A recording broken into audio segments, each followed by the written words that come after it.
Imagina que eres una persona serbia en Croacia en los años 40 durante un régimen que los propios nazis y fascistas consideraban extremadamente cruel.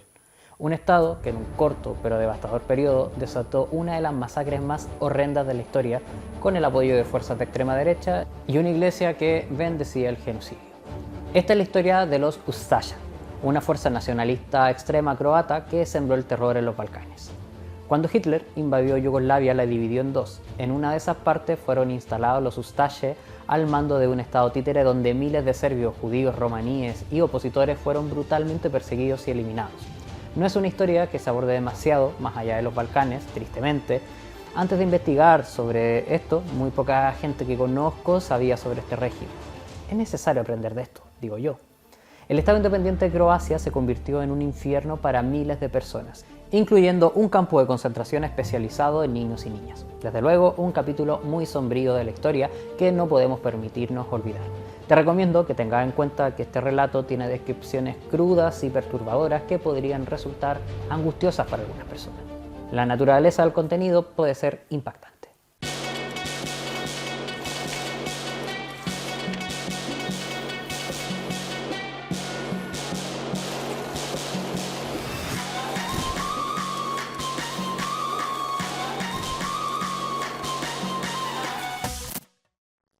El video que estás a punto de ver ha llevado 3 meses de investigación, la lectura de al menos 5 libros en castellano, inglés y serbo-croata, traducción, lectura, guión, presentación, grabación y edición son labores que me toman mucho tiempo y amaría dedicarle aún más tiempo y realizar más videos, así que si crees que mi trabajo es necesario y te gusta, recuerda que voluntariamente puedes colaborar en Patreon, Ko-fi o Liberapay. Gracias de antemano. Primero, mira este mapa para situarnos en la región de los Balcanes. Nuestro relato se centrará aquí, en la costa del mar Adriático, en la Segunda Guerra Mundial. Croacia hacía frontera con Hungría, Serbia, Montenegro, Italia y Alemania. Pero ahora no es así, y antes tampoco. Para saber cómo se llegó a configurar de este modo, habrá que viajar hacia el pasado. La etnogénesis croata es incierta, aunque se suele decir que los primeros croatas llegaron a las antiguas provincias romanas de Dalmacia y Panonia, territorios también conocidos como Iliria, un antiguo reino que luego cayó en manos romanas. A lo largo de la historia, Croacia se ha definido como una región fronteriza entre el occidente católico y el mundo eslavo cristiano ortodoxo, y esto influyó muchísimo en su identidad cultural, bastante compleja, por cierto. Si viajas al siglo VIII y IX, verás que Croacia era un lugar muy codiciado. Franco y bizantinos se disputaban la región y la dividieron. Es aquí que líderes croatas como Vičeslav y Trepimir dieron paso para formar un reino propio que se establece en el año 925 con el nombre local Kraljevina Hrvatska. Su primer rey es justamente la dinastía Trepimirović, Tomislav, quien unificó las regiones bajo la bandera croata y luchó contra el imperio búlgaro y la República de Venecia. 100 calendarios después eran los húngaros quienes pusieron los ojos en Croacia y Laszlo I de Hungría conquista Panonia. Años después, tras la muerte del último rey croata, Petar Svacic, firman el Pacta Conventa, que en teoría mantenía la autonomía croata con su propio sabor, que es el Parlamento croata, y el Ban, que es el virrey. Los siguientes siglos, el territorio dálmata fue un campo de batalla entre húngaros y venecianos hasta que entra el Imperio Otomano a la partida, y es como la gran amenaza en Europa, ganando batallas y anexando regiones. Contra este imperio peleaba Luis II, rey húngaro, pero muere en batalla y las coronas croatas y húngaras pasan a la dinastía Habsburgo de Austria, con Fernando I, nieto de los reyes católicos, por cierto. Para frenar a los otomanos, los nuevos reyes crean la frontera militar en 1578. Todo esto causó desplazamientos forzados de croatas, serbios y húngaros. Ya en el siglo XVII y XVIII, con el retroceso otomano, Austria intenta absorber completamente el territorio. Las élites locales se oponen e intentan fallidamente su independencia. Hungría aprovecha a imponer su lengua y sus leyes en Croacia, lo que abre conflictos, pero entonces llega un tal Napoleón Bonaparte que elimina a la República de Venecia y se anexa a sus regiones en 1797. Dalmacia y Panonia, anexadas al Imperio Napoleónico, constituyeron las provincias ilirias, lo que potenció el nacionalismo eslavo. A la caída de Napoleón, Austria se hizo con Istria, Dalmacia y Dubrovnik, y volvían a ser el patrón del flow. Los croatas, por su parte, estaban teorizando sobre su propia identidad eslava con el movimiento ilirio, La ciudad de Zagreb era el centro del renacimiento nacional croata, intensificando las tensiones con Hungría por la imposición del idioma y de los intentos de estos por limitar la autonomía croata. En la política local se formaron dos bandos, por aquí los paneslavistas, que buscaban la unión nacional de los pueblos eslavos, en su mayoría eran burgueses liberales e intelectuales, y por este lado los pancroatas, querían la independencia total de Croacia, apoyados por la pequeña burguesía y querían un gobierno fuerte que además incluyera las tierras de Bosnia y ver a los serbios lo más lejos posible. ¿Y qué tenían contra los serbios? Pues recuerda que la instalación de la frontera militar para defenderse de los otomanos había provocado el desplazamiento de muchos serbios, quienes luego intentaron llevarse bien con las autoridades húngaras, lo que enojó mucho a los nacionalistas croatas, que además consideraban a los serbios étnicamente inferiores, y se les sumaba el factor clave, la diferencia religiosa. Croacia católica apostólica romana con valores occidentales reciclados versus Serbia cristiana y ortodoxa, que a ojos occidentales son bárbaros del este. Ojito con esto último. Entre paneslavismo y nacionalismo fuimos entrando al siglo XX. El plato de entrada del siglo XX para los Balcanes estaba muy condimentado con el nacionalismo. El Imperio Otomano era un anciano moribundo y de mal humor. La burguesía búlgara se independizó en 1908 y aceleró la militarización de su región. En 1912 se crea una liga balcánica que une Bulgaria, Grecia, Serbia y Montenegro e invaden Macedonia y enfrentan al Imperio Otomano y su aliado Austria-Hungría. Salen victoriosos, pero a la hora de repartirse las tierras vuelve la pelea.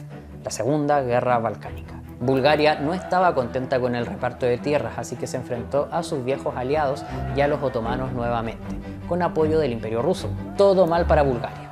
El reino de Serbia, en cambio, se expandió aún más y ya solo le faltaba un enemigo para unir a los eslavos meridionales bajo un único estado de hegemonía serbia. En este contexto es que en 1914 un joven nacionalista serbio-bosnio de nombre Gavrilo Princip aprovechó la visita a Sarajevo del archiduque Franz Ferdinand, heredero a la corona austrohúngara, y su esposa Sofía María Josefina Albina Grafin Chutek von Chutkova-Buchnin, la Sofía. Él no lo sabía, pero de alguna manera ese disparo hizo caer imperios. Austria-Hungría declaró la guerra a Serbia y el conflicto escaló a nivel global, la Primera Guerra Mundial. Poco antes de terminar la guerra, serbios, croatas y eslovenos exiliados acordaron formar un nuevo país que uniera a los eslavos tras la guerra. Y efectivamente, en el 18, con la caída del Imperio Austrohúngaro y el fin de la guerra, se creó el reino de los serbios, croatas y eslovenos. Muy creativos no eran.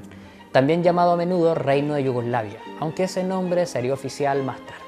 Belgrado, actual capital de Serbia, se instauró como capital del reino y Aleksandar Karađorđević, su rey. Esto no fue exactamente lo que querían las otras naciones, o sea, una gran Serbia. Sumado a tensiones étnicas y religiosas, mantuvieron mucha tensión. Croatas, eslovenos y húngaros, católicos. Serbios, macedonios y montenegrinos, ortodoxos. Albaneses y muchos bosnios, musulmanes. Las elecciones del 20 dejaron claro que cada quien tiraba para su lado, y los croatas, con Stjepan Radić y su partido campesino croata, no querían el dominio serbio y se oponían a que las regiones croatas fueran parte del nuevo estado. Pero la cosa se puso heavy en el 28 cuando Radić y su sobrino y otro parlamentario fueron asesinados por un diputado montenegrino, Punija Rašić, que, hastiado con las tácticas de Radić, sacó la pistola en pleno parlamento. Con esto, el rey aprovechó de abolir la constitución, disolver los partidos e imponer la mano dura, que le llaman, una dictadura real que reprimió a toda la oposición. Conclusión, el proyecto de unidad nacional fracasó y el ahora sí llamado Reino Yugoslavo se convirtió en un estado policial. Tras el asesinato del parlamentario, el nacionalismo croata se radicalizó aún más. Este de aquí es Ante Pavelić. Fue diputado por el Partido Puro por los Derechos. ¿Cómo supiste que era de extrema derecha? Se hizo famoso soltando discursos antiserbios, bien incendiarios, y con el tiempo más gente empezó a comprar su discurso. Cuando el rey serbio impuso su dictadura, Pavelić tuvo que escapar porque lo condenaron a muerte por alta traición, asunto que le dio popularidad. Primero se refugia en Viena, luego se mueve a Múnich y al final la Italia fascista le abre las puertas en Verona con un visado. Al poco tiempo fundó una organización ultranacionalista, la Ustascia. Se puede traducir como alzados o insurrectos. Los fascistas italianos le echaron una mano porque vieron en su grupo una buena herramienta para sus propios intereses en la costa dálmata y Bosnia-Herzegovina. La Ustascia se formó como una organización terrorista y ultranacionalista. Lo más impactante es lo poco que se habla de ellos considerando el nivel de brutalidad que alcanzaron. Para que te hagas una idea, hasta los propios fascistas y nazis se horrorizaron con la crueldad de este grupo. Que estos criminales se espanten habla mucho sobre el grado de crueldad que se vivió en los Balcanes. La Ustasha se creó en torno a su líder Ante Pavelić, quien desde el inicio se oponía a todo tipo de unión con Serbia. Tranquilo, solo era escuchado por campesinos empobrecidos de Herzegovina. Pero la tensión nacionalista trajo también a estudiantes y jóvenes burgueses y hablaba de liberar Croacia e imponer un estado nacionalista en lo que era el territorio histórico, Croacia. Por aquí, por Dalmacia, Eslovenia y prácticamente toda Bosnia y Herzegovina, y si se quiere incluso Montenegro y Sandžak, entre Montenegro y Serbia. El transbalcánico sí existe. Antes de los Ustaše, los nacionalistas croatas solían alinearse más con el paneslavismo cultural, es decir, se consideraban como parte de un grupo más amplio de eslavos del sur. Sin embargo, este nuevo grupo veía esto como una traición a la identidad croata, sobre todo porque estos viejos iliristas y yugoslavistas tenían una actitud más fraternal hacia los serbios, que en cambio para los Ustaše serían ese otro, el antagónico. Para ellos la nación croata debía definirse por la ley de la sangre. Entonces veamos, mientras que los movimientos anteriores, iliristas y yugoslavistas, tenían como principal archirrival a los húngaros por imponer su idioma, en Croacia los Ustaše enfocaron su odio a los serbios, a quienes veían como un obstáculo para la independencia croata y porque el nacionalismo serbio buscaba borrar la identidad croata y enseñaban que estos no eran un pueblo independiente, sino que solo una rama católica y occidentalizada del mismo pueblo serbio. Supongo que a esta altura está de más decir que los nacionalismos son una desgracia para la humanidad. En casos como esto y muchos más, vemos cómo la identidad nacional se basa en la idea de raza y la exclusión de la otredad étnica. Algunos aspectos claves para la visión supremacista Ustasha era la etnicidad, el idioma y la religión. Por ejemplo, había una conexión histórica con la Iglesia Católica, si bien con algunas diferencias con otros católicos europeos, sobre todo en la Edad Media, pues el uso del alfabeto glagolítico, el que se ve en pantalla, en vez del latín, los vinculaba mucho a la tradición eslava oriental. ¿Te acuerdas que al inicio te decía que era importante recordar que Croacia hacía de frontera entre el occidente católico y el oriente ortodoxo? Pues justamente esto es uno de los choques con los serbios, para quienes la Iglesia Ortodoxa era el corazón de la identidad nacional. Por todo esto, no es casual que este grupo encontrara su principal apoyo en círculos clericales. Desde comienzos del siglo XX, racistas croatas como Ciro Truhelka e Ivo Pilar promovían la idea de superioridad racial sobre los serbios. Según Truhelka, los católicos y musulmanes de Bosnia y Herzegovina formaban parte del mismo elemento étnico eslavo-croata de tez clara, mientras que los ortodoxos serbios de Bosnia eran predominantemente de piel oscura, con pelos y ojos oscuros, debido a su ascendencia románica vlacha balcánica. Habló de un retraso de los serbios basado en el anticuado estudio de cráneos. Braquicéfala, todo bien, hermana, bienvenida. Dolicocéfalo, sorry, vienes de una raza y una cultura inferior. Mira, ya tienes una nueva razón para pelearte con gente. La forma de tu cráneo. De nada. Ivo Pilar decía que los croatas habían preservado su herencia nórdica y aria de sus ancestros eslavos, además del cráneo correcto, claro. Los serbios se habrían mezclado con blacos pastores nómadas de piel oscura, por lo que no eran puros. Todas estas ideas nefastas fueron recicladas por los Ustaše como base para perpetrar actos terribles, no solo contra los serbios, sino que contra el pueblo romaní, conocidos también como gitanos, y contra judíos. Por otro lado, la Iglesia Católica Romana ya había visto a Yugoslavia como una amenaza a su influencia, pues habían perdido los privilegios de los que gozaban anteriormente y pasó a ser solo uno de los credos religiosos reconocidos en un estado cuyo gobernante era de fe ortodoxa. Por medio de la propaganda de organizaciones como Acción Católica, grandes opositores del Estado yugoslavo, reforzaron la idea de que los croatas necesitaban su propio Estado, obviamente con el sello católico de calidad. El grupo Ustasha tuvo su primer momento de fama cuando, en colaboración con un grupo nacionalista búlgaro, se planificó el regicidio del monarca yugoslavo a manos del búlgaro Vlado Chernozemski en octubre del 34 durante una visita en Marsella. Chernozemski era instructor en un campamento Ustasha en Italia y en Hungría para preparar la operación contra el rey orquestada por Pavelić y su gente. No obstante, el búlgaro pensó que estos aún no estaban preparados para el ataque, por lo que decidió hacerlo él mismo. Acercándose al vehículo donde iba el monarca y el ministro francés Louis Barthou con un ramo de flores que ocultaba una Mauser C-96. El disparo a quemarropa mató al rey en el acto. No logró huir y fue golpeado por la multitud, muriendo al poco rato. La organización Ustasha se hizo de renombre con este regicidio y por ende Italia se vio obligada a cerrar sus campos de entrenamiento y encarcelar a varios miembros.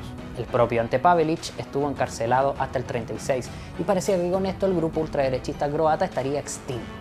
Nada más lejos de la realidad, pues el inicio de la Segunda Guerra Mundial y el clima de los fascistas nazis y nacionalcatólicos en Europa crearían el escenario perfecto para potenciar los Ustaše nuevamente.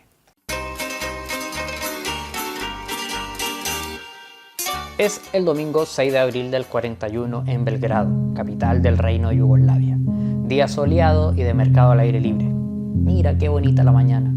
El austriaco del bigote pensó lo mismo. Un lindo día para bombardear Belgrado con los aviones de la Luftwaffe y reducirla a escombros. Miles de muertos y muertas. La Biblioteca Nacional Serbia hecha cenizas con sus milenarios manuscritos. Ni el zoológico se salvó. 2 bombas cayeron allí matando la mayoría de animales cautivos tras las rejas. Las órdenes del Führer eran claras: destruir Yugoslavia lo más rápido posible, sin esperar posibles declaraciones de fidelidad, ni consultas diplomáticas, ni dar ultimátum. Piensa tú que Hitler consideraba a Serbia el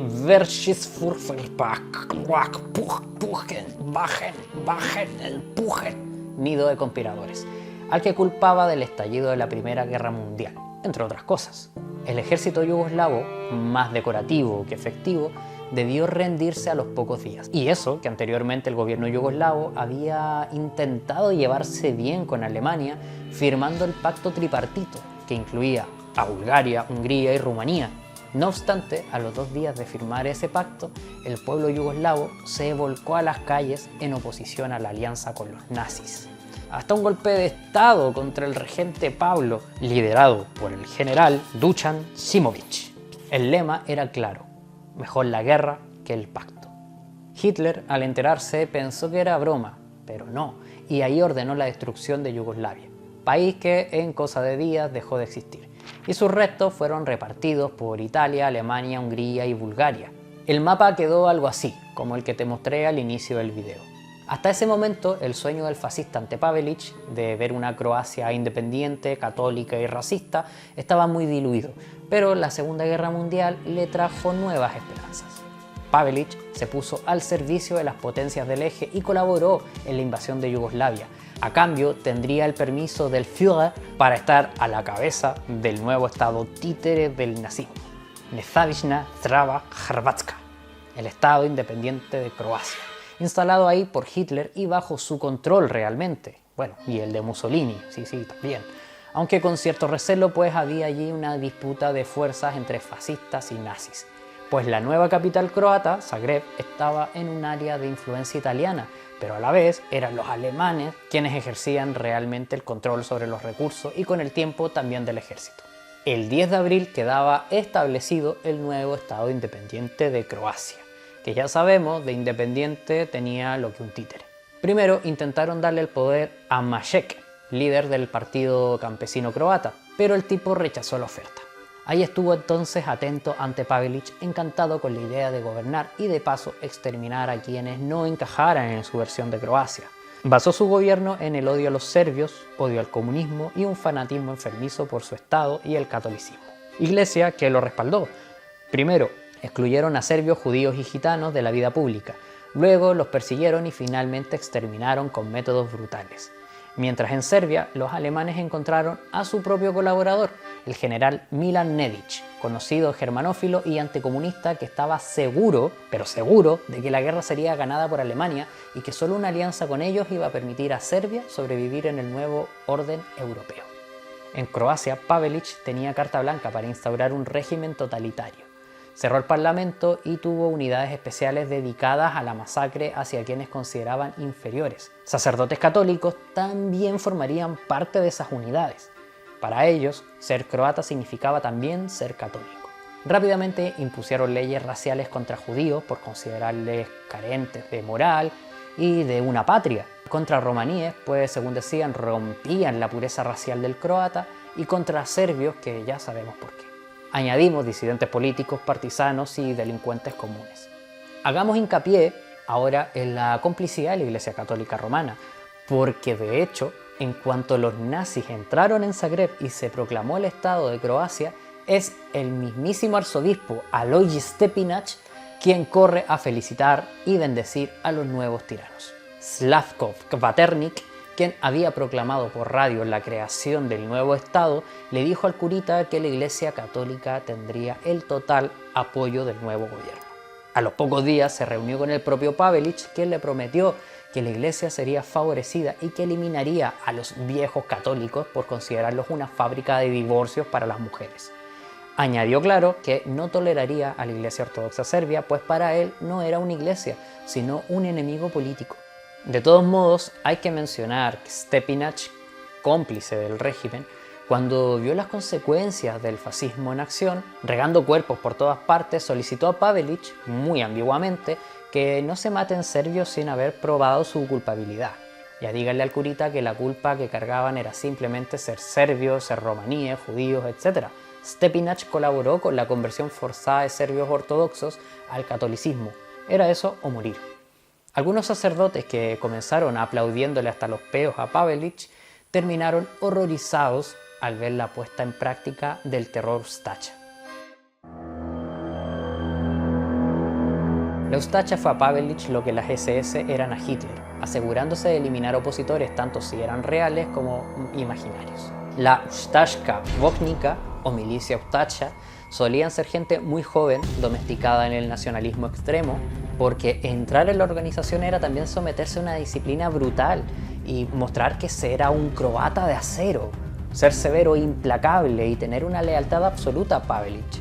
Les vendían la idea de ser una élite guerrera. Debían ser letales, carecían de disciplina desde la perspectiva alemana. Será por esto que, de hecho, algunos fueron enviados a Alemania para recibir entrenamiento de las SS y prontamente el jefe de policía Ustaša, Eugen Kvaternik, buscó instructores de las SS para sus policías y la guardia del Poglavnik.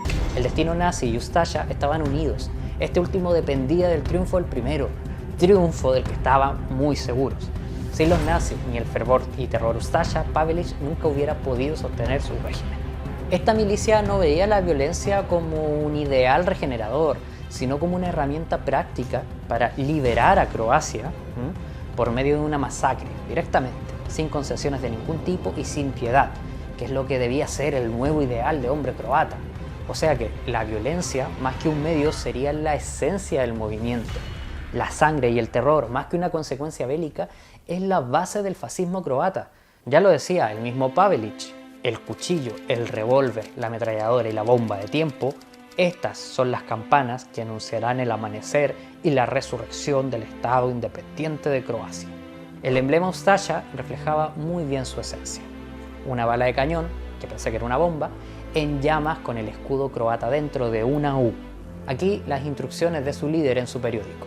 El Ustaša debe ser severo e inmisericorde, sin piedad ni perdón, pues su deber es aliviar el sufrimiento del pueblo croata con fuego, hierro y sangre, aplastar con fuerza el cuello del parásito extranjero y así liberar su patria. Y bueno, aquí estamos escuchando nuevamente este tipo de discursos en pleno siglo XXI, con muchos jóvenes que piensan que ser rebelde es defender los valores conservadores y que ahora ser antisistema es defender el sistema con uñas y dientes. Bien, se dice que la Ustaša no tenía demasiadas ambiciones expansionistas, sino que más bien querían convertir su estado en una máquina militar y represiva. O sea, la esencia misma de cualquier estado, pero multiplicado por mucho. Y claro, si bien los alemanes e italianos que ocupaban la región aniquilaron y reprimieron la oposición, sus matanzas se quedaron opacadas por la brutalidad de la milicia Ustaša, sobre todo contra los serbios. Para Pavelić, la ecuación se resumía en su infame lema: 1/3 de serbios convertidos, 1/3 exiliados y 1/3 exterminados. Y no creas que solo era retórica, sino que esto fue política de Estado. Los campos de concentración fueron gestionados por reclutas irregulares, a quienes el comandante Max Luburić convenció con la promesa de ganar mucho dinero e impunidad para matar serbios. La mayoría entonces eran de origen humilde que vieron en el quitar vidas una forma de ganarse la propia vida. En este contexto hay una diferencia con los métodos industriales de exterminio que usaban los nazis. En este caso los recursos eran limitados. El Ustacha mataba con mazos, martillos y cuchillos. De hecho, uno de los instrumentos que diseñaron fue el servosiak, o cortaservios, un cuchillo curvo sujeto a un guante de cuero. Se usó para degollar más rápido, sobre todo se usó en el campo de concentración de Jasenovac, donde, según testimonios, los guardias llegaban incluso a organizar concursos para saber quién mataba más prisioneros en una noche. Petar Vrtza ganó uno, tras acribillar a 1.300 personas en una sola noche. Llevaron la brutalidad a niveles extremos con métodos de tortura diseñados para prolongar el sufrimiento. En esta parte te aviso que si eres muy sensible te la puedes saltar. Según relatos, se despedazaban a personas vivas comenzando por los pies, mantener agonías de horas, mutilación de narices, orejas y extremidades.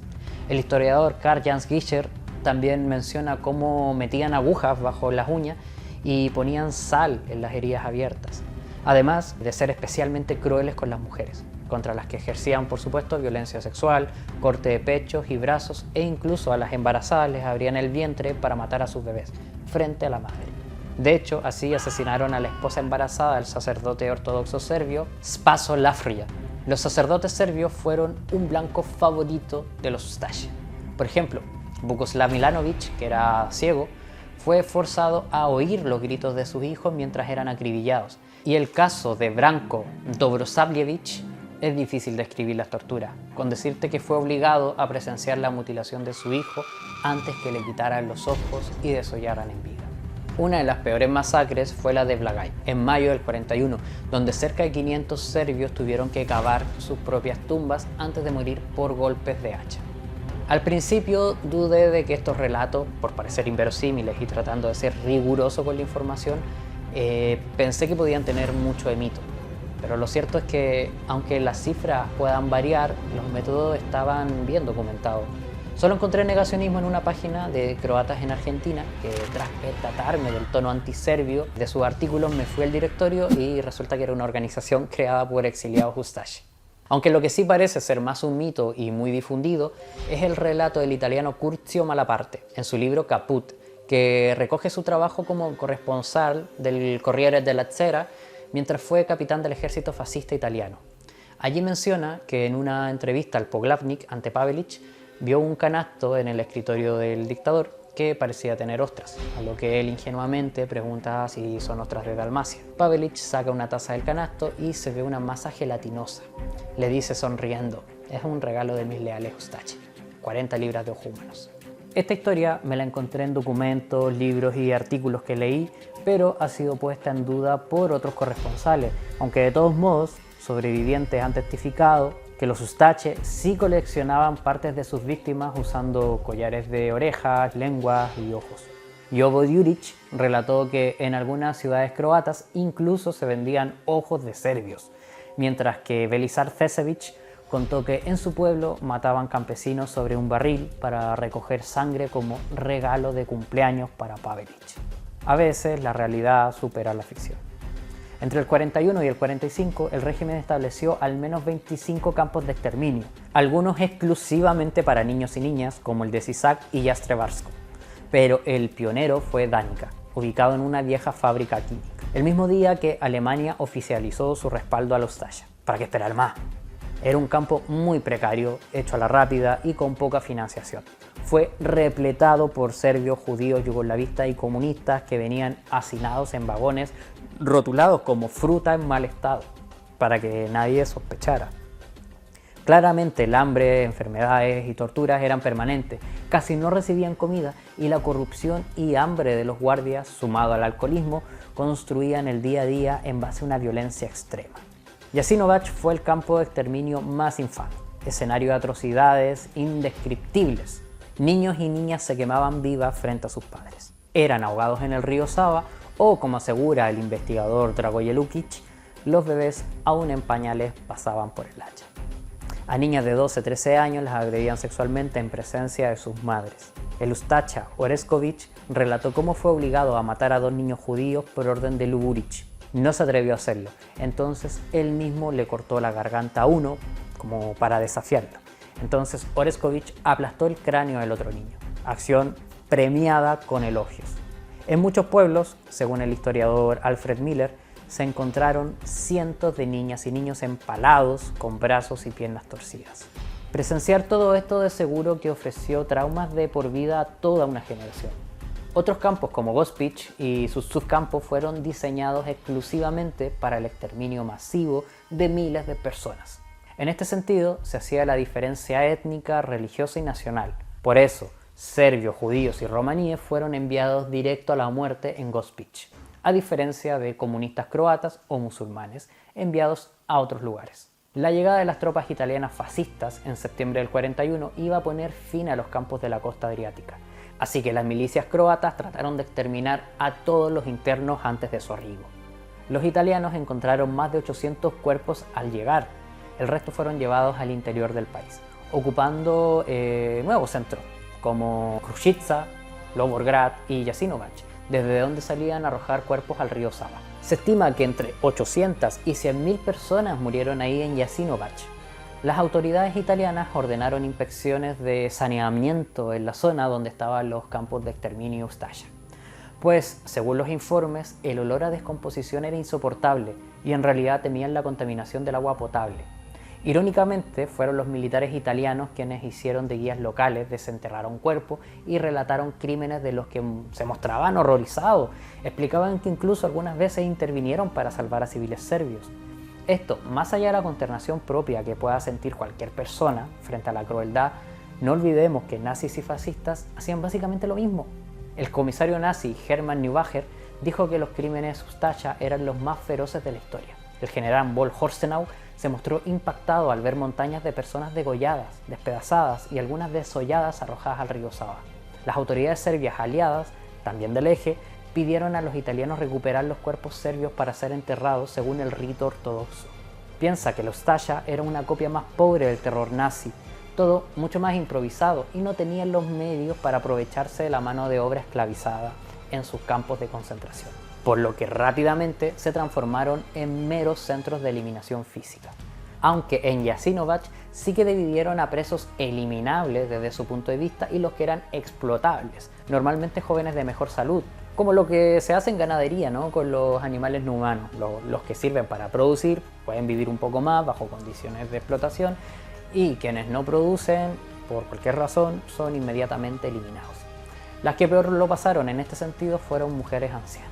Los bosques cercanos a estos campos se repletaron de cuerpos mal enterrados, por ser muchos, lo que hacía que a veces los perros terminaran desenterrándolos y llevando restos de cadáveres a los pueblos. Estos recintos estuvieron operativos hasta finales del 44, cuando las tornas de la guerra se invirtieron en favor de los aliados y el avance del ejército popular yugoslavo, de tendencia comunista, significó una amenaza real al régimen de Pavelić. De esta ni el Führer podría salvarlo, porque estaba muy ocupado tratando de mantener Berlín. Las tropas yugoslavas tomaron el campo en abril del 45. El general Radojica Nenesic manifestó el trauma que supuso a sus hombres y a él mismo encontrar cientos y cientos de cadáveres y el olor a sangre y putrefacción que no se pudo quitar de la nariz en mucho tiempo. ¿Qué estaba haciendo Serbia mientras todo esto pasaba? Recordemos que en Serbia también se instaló un gobierno colaboracionista con el eje, al mando de Nedić. Niños, niñas, esto pasa cuando juntas a nacionalistas. Cada uno cree que el otro debe arrodillarse ante su bandera por ser la única legítima. Serbia aceptó formar una policía local para perseguir partisanos comunistas y así evitar que los alemanes tuvieran que enviar a los ustaše o fascistas búlgaros a reprimir a los serbios. En este escenario ganaron fama los Chetniks, una milicia monárquica y ultranacionalista serbia, sí, todo puede estar peor, al mando de Draža Mihailović, que como ultranacionalistas respondieron a la Ustasha, pero matando croatas en este caso. Y bueno, también musulmanes y por supuesto comunistas, aunque sin la estructura estatal que tenía la Ustasha y sin el mismo alcance. Como el odio a los comunistas y a los aliados les unía con la Ustasha, intentaron pactar una alianza anticomunista, pero el considerarse enemigos raciales y nacionales se los impidió. La cosa se pone más enredada que abrigo de momia cuando los fascistas italianos tratan de usar a los Chetniks para enfrentar a los partisanos comunistas y mantener ahí ocupada la Ustasha. Es complicado, así que te pongo una imagen de quién pelea contra quién. Con la ocupación nazi y fascista en lo que era Yugoslavia, surgieron movimientos partisanos comunistas. El más famoso, liderado por el croata Josip Broz Tito, que para el 43 ya tenía mucha presencia en la zona. A diferencia de los Chetnik y Ustacha, más allá de la ideología, estos incluían miembros de todas las etnias y nacionalidades, lo que les aventajó. Entonces ahora el escenario es partisanos versus Chetnik y Ustacha, y a su vez estos enfrentados entre sí. En el 44 los aliados, principalmente soviéticos, comenzaron a apoyar a Tito por razones estratégicas, y ya para abril del 45 los partisanos tomaron Sarajevo y Zagreb, provocando la rendición del último reducto Ustacha y nazi. La Segunda Guerra Mundial terminaba con la rendición de Italia, Alemania y Japón. Josip Broz Tito usó su trayectoria militar para consolidar su poder y revivir Yugoslavia como la República Federativa Socialista de Yugoslavia. Bajo su régimen vitalicio, se auto-otorgó poderes ilimitados a nivel político y militar, usando como justificante que solo con un régimen autoritario y centralizado se podría evitar el retorno del fascismo. ¿De dónde me suena esto? Todo esto desembocó en una especie de masacre preventiva, es decir, perseguir y encerrar y eliminar individuos sospechosos bajo su criterio, incluyendo la oposición de tendencia anarquista, como no. Las cárceles se llenaron y el destierro aumentó. La región se liberó de un yugo para que les pusieran otro. Los Ustache, a fines del 44, tras lo que llamaron una lucha a muerte, matando todo lo que se moviera y siendo los últimos aliados del Tercer Reich, huyeron con ayuda de la Iglesia Católica para evitar las represalias. ¿A dónde huyeron? Obvio que al cono sur de Latinoamérica, siendo el destino preferido Argentina. Entró desde Italia con un pasaporte falso con identidad de un refugiado judío siciliano, emitido por la Cruz Roja, con ayuda del Vaticano. Ante Pavelić sufrió un merecido atentado en Argentina en el 57, es discutida su autoría, pero le motivó a huir del país y fue muy bien recibido por el dictador Francisco Franco en España, que ya tenía una colección de nazis y fascistas de muchos lugares que fueron protegidos por sus leales criminales y lacayos. Murió en el 59 en Madrid por las heridas del atentado y allí sigue enterrado en el cementerio de San Isidro. La región balcánica tampoco tuvo descanso tras la caída de Yugoslavia. La propaganda serbia y la croata usaron las víctimas para alzar nuevamente los nacionalismos, lo que también trajo un estado de alerta y paranoia con los procesos independentistas. Cuando Croacia proclamó su independencia en el 91, los serbios en el país temieron una nueva masacre y se opusieron al gobierno croata. Se crea la República Serbia de Krajina y tenemos una nueva guerra balcánica que involucró más países e incluso tenemos a Chile y Argentina vendiendo armas en la zona. Así hasta el 95. Creo yo que toda esta historia nos deja una importante lección en torno a cómo los totalitarismos y nacionalismos son herramientas de las élites para dividir y someter a los pueblos. La historia en muchos países parece minimizar las experiencias en Europa del Este, apenas considerados vecinos por parte de la Europa occidental. Y estas experiencias son claves para entender hasta dónde nos puede llevar el odio nacionalista y el supremacismo identitario. Hoy, estos discursos vuelven a salir de sus escondites y caminan orgullosos por las calles, incluso en sectores juveniles que los ven como rebeldía, cuando solo es otra cadena roñosa que romper.